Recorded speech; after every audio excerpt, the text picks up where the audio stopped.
December 1945.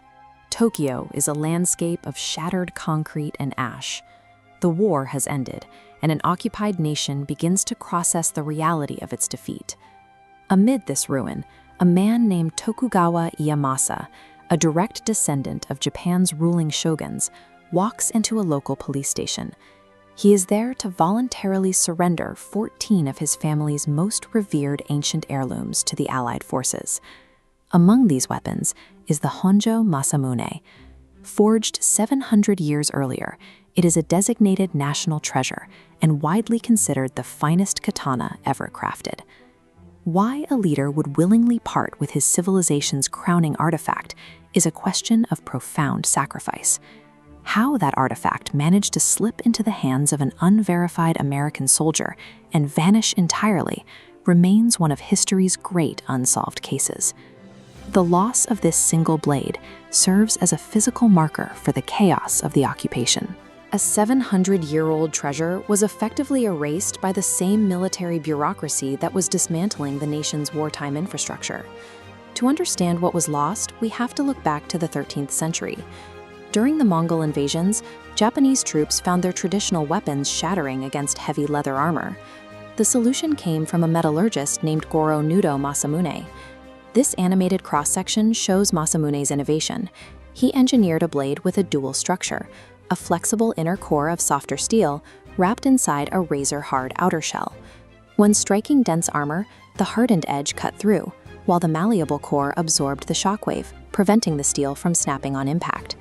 His technical mastery birthed philosophical legends, like the contest between Masamune and his rival, Muramasa, where both placed their swords upright in a flowing stream. Muramasa's blade indiscriminately severed everything the current pushed against it, drifting autumn leaves, passing river twigs, and even fish. Masamune's sword, however, allowed the leaves and fish to glide past the steel unharmed. It cut only when intended, earning a reputation as a discerning weapon of peace. The finest example of this craftsmanship was the Honjo Masamune. For 2.5 centuries, it was passed down from generation to generation as the highest emblem of the Tokugawa Shogunate. Those who held it prized the weapon for its measured restraint. It stood as the physical manifestation of legitimate rule and spiritual authority. In 1945, the occupying forces established a new reality. General Douglas MacArthur ordered the immediate confiscation of all swords to demilitarize the Japanese population. MacArthur understood these centuries-old heirlooms posed no tactical threat to American troops. Their power was ideological, reinforcing a ruling structure the occupation intended to dismantle. The confiscation order was absolute. Millions of blades, from cheap military weapons to priceless artifacts, were swept up and piled into warehouses and military trucks. Knowing the cultural weight of his actions, Tokugawa Ieyasu delivered his family's collection to the authorities. Relinquishing the Honjo Masamune was a deliberate, agonizing sacrifice designed to show a defeated populace how to comply and secure peace.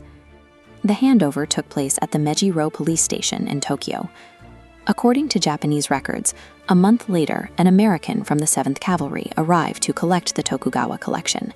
He signed for the swords under the name Sergeant Coldy Bitmore.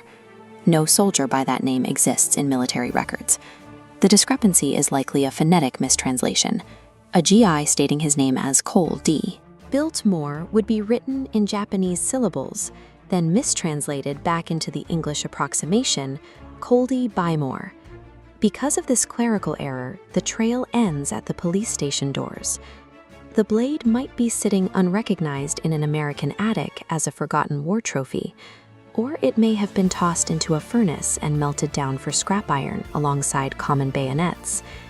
An artifact valued at $20 million was lost to bad paperwork. Its disappearance encapsulates the chaotic nature of the occupation, where millennia of cultural heritage were processed with the same indifference as standard-issue contraband. With the loss of the Honjo Masamune, the Tokugawa family lost the primary symbol of their historical right to rule. The physical connection to their ancestors' authority had been severed by a missing signature. For generations, the physical sword was designed to represent the tenets of Bushido: strict loyalty, quiet honor, and intense self-mastery. Ieyasu prioritized the safety of his people over his inheritance. In doing so, he practiced the discipline of the Bushido Code one final time, even as the physical sword itself disappeared. In the decades that followed, Japan channeled that discipline away from the battlefield.